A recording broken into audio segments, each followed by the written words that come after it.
Ayan, no? Meron po akong bisita. Itutur ko sa aming bahay. Diba? Ito, nililinis ko to, te. Ngayon nga, hindi ko pa ako nakapaglinis. Once a week lang ako naglilinis dito. Ay, oo. Ito, ang kalat-kalat nito nung pagpunta ko ngayon maayos na. Diyos, ang dami mo. Saan ko kaya to ilalagay? Dito ko nga muna ilagay. Ay, oo, te. Pag may bisita kami dito. Kapag yung bawal lang mga sasakyan. Yung tipo. Oo. Ano to? Nilipad.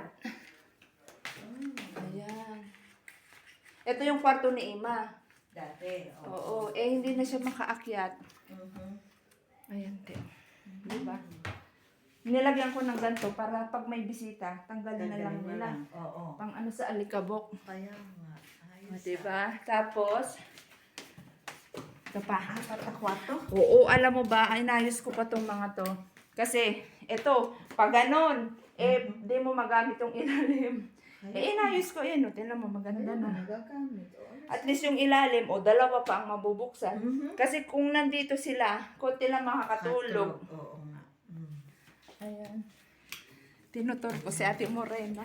First time makapunta dito sa bahay.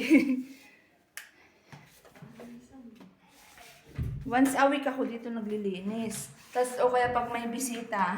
Oo, saka lang. Oo. Ayan. Ayan, ito yung Asian. bago. Oo, dito pag may bisita, dito talaga. Parang umakyat lang ako, hiningal na ako, no, te. Pag Yom Kippur, mga apo ni Ima, ayan, no. Nilagyan ko pa, naghanap talaga ako ng panglagay. Ayan. Tapos ito, pwede pang higaan. Tapos ito, pwede pang ilapag. Diba? Ang laki ng nililinis ko. Hindi mo naman ginagalawan natin. Ayan.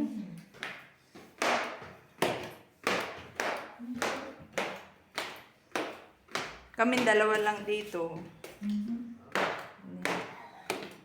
Pero May spread dyan, te. Inom ka. sasabat sila. Oo, dito nang sasyabat.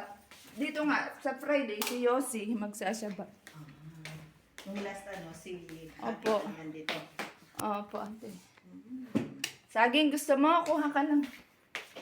Ayan, dalawa yung mata. Isa doon, tsaka isa dito.